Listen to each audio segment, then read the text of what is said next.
औज़ुबिल्लाहि मिनश्शैतानिर्रजीम बिस्मिल्लाहिर्रहमानिर्रहीम इन्नल्लाह यामुरु बिल अदली वल एहसान। बेशक अल्लाह हुक्म देता है इंसाफ करने का और एहसान करने का। मैं हूँ international palmist astrologer and advocate M A Shahzad Khan, Danish Ansari के चैनल पे। आज का जो प्रोग्राम है वो ये है कि यूएई पे हमला हुआ 4 मिसाइल से। यूएई कहता है ईरान ने किया है, अमेरिका भी कहता है ईरान ने, और ईरान कहता है कि मैंने नहीं किया। तो क्या जंग होने जा रही दोबारा? ये सवाल आ गया। तो सुनिए, मैंने एक बात की थी कि छोटे मोटे हमले रहेंगे, एक बात, लेकिन जंग नहीं होंगी, हमले होंगे, ये बात दो। तीसरी बात एक और मैंने की थी कि 11 तारीख को मरीख स्यारे का ट्रांजिट है एरीज में, बुर्ज हम्मल में, और ये याद होगा। और वहां पे सूरज भी बैठा ऑलरेडी। अब यही सूरज और मरीख एक्यूरियस में बैठे थे तो दुनिया में जंग हुई थी। अभी एरीज में मरीख गया नहीं है, उसने 11 को जाना है, लेकिन मैंने कहा था कि 10, 11, 12 कोई अहम ऐसी डेट है यहाँ पे हमले हो सकते हैं। एक बात। अब ये जो कल हमला हुआ है 4 तारीख को, ये क्यों हो गया भाई? किसने किया है? पहले तो यही नहीं, ईरान ही नहीं कहता मैंने किया है। पहले तो ये याद रखें, 2, 3 और 4 तारीख कमर दर अकरब की है। 4 तारीख को कमर दर अकरब था और इस महीने 2 दफ़ा कमर दर अकरब है। ये मैंने कहा हुआ था, इसमें तो कोई अच्छा काम नहीं करना, लड़ाई झगड़ा नहीं करना चाहिए, ख़राब हो जाता है। लेकिन 4 तारीख को हुआ कमर दर अकरब के आखिरी दिन, तो फिर भी मैं मुतमईन हूँ, चलो ये 2 को नहीं हुआ, 3 को तो बढ़ता काम। अभी एक बात रह गई है, एक और अहम बात। 8 और 9 तारीख को प्यूटन ने कह दिया सीज़ फायर, क्योंकि वो जर्मनी की हार के हवाले से, वो भी यानी कि 8 और 9 तो वैसी लड़ाई के घर है, वहाँ पे सीज़ फायर प्यूटन का आया हुआ है यूक्रेन के हवाले से। लेकिन जो ख़तरनाक डेटें हैं वो 10, 11, 12 हैं। 10, 11, 12 में कोई हमला हो सकता है, हो सकता है। अब हमला किस में हो सकता है? अलिफ, आइन, लाम, और ये अलिफ से ईरान है, इजराइल है, अमेरिका है, ये से यूक्रेन, ये से यूनान है, यूएई है, आइन से ओमान है, अब ये लाम से लिबनान है। यानी कि कुछ हमला अगर किसी ने छेड़ा, अमेरिका ही नहीं छेड़ा ईरान को, तो ईरान उसका पलट के मार देगा, जवाब देगा, ठोक के देगा। इसमें ऐसी बात मैं नहीं देख रहा, जवाब तो वो देगा, लेकिन नहीं ये जंग। अब एक और बात, अमेरिका ने जो जहाज़ कब्जे में लिया था ईरान का, वो पाकिस्तान को भेज दिया, उसमें कैदी भी हैं कुछ, और पाकिस्तान ने वो जहाज़ ठीक करके ईरान को भी भेजना है, वो लोग भी भेज देंगे। यानी कि एक तरफ सालसी का किरदार पाकिस्तान कर रहा है और अमेरिका इत्मीनाद कर रहा है पूरा पाकिस्तान पे, ईरान भी पूरा पाकिस्तान पे इत्मीनाद कर रहा है।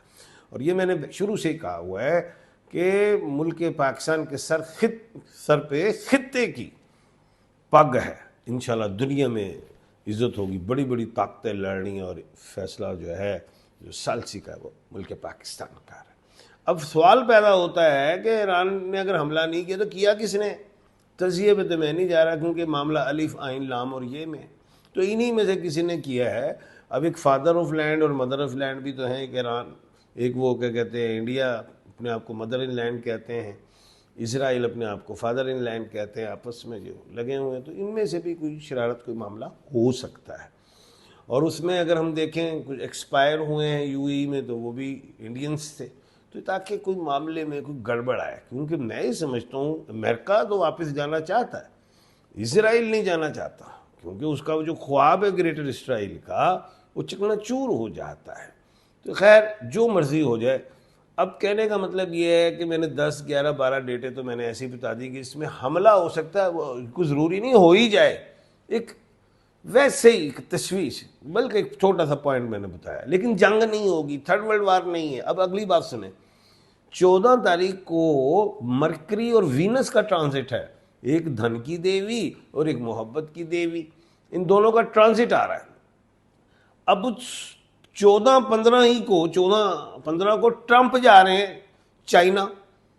अब चाइना में किससे मिलेंगे? शी जिनपिंग से, वो 1/12 के खाने के मालिक हैं, और ट्रंप 1/10 है। डोनाल्ड जे जो हैं वो 1/10 है, 1/10 मिलने जा रहा है 1/12 को।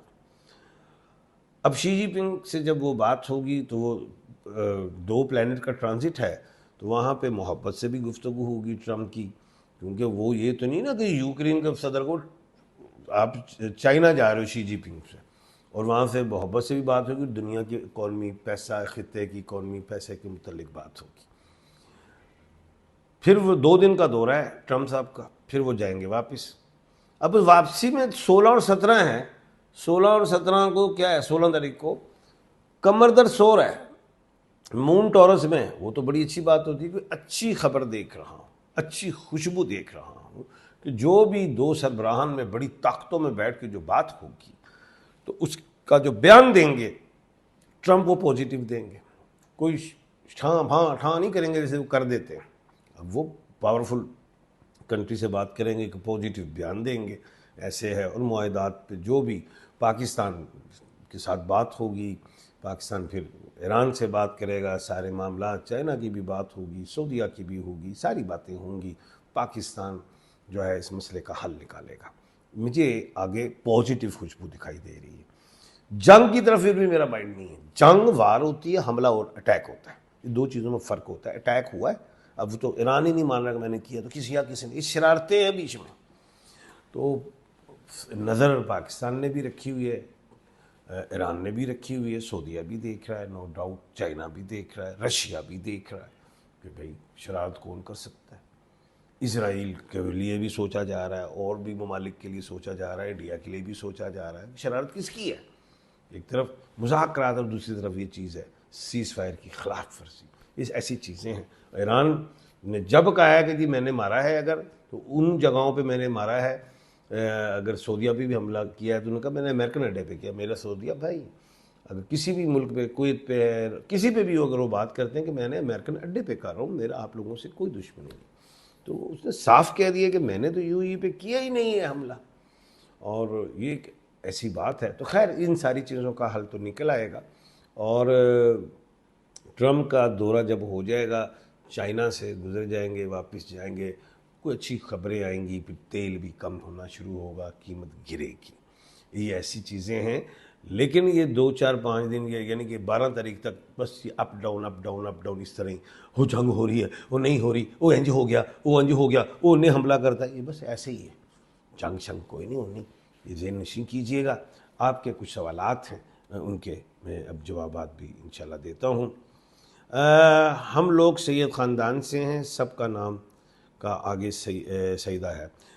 ठीक है, वो तो सईदा माशाल्लाह बहुत बड़ी बात है, लेकिन जो आगे आपका नाम शुरू होता है, जैसे सईदा इरम है मिसाल, तो इरम के हवाले से आपने स्टार देखना है, समझ गए, नेम के हवाले से चलना है। अच्छा जी, अस्सलाम वालेकुम सर, शबाना वालदा का नेम साबरा 18/4/1990, प्लीज़ हमारे बताएं कि हम लोगों का परेशानी कब ख़त्म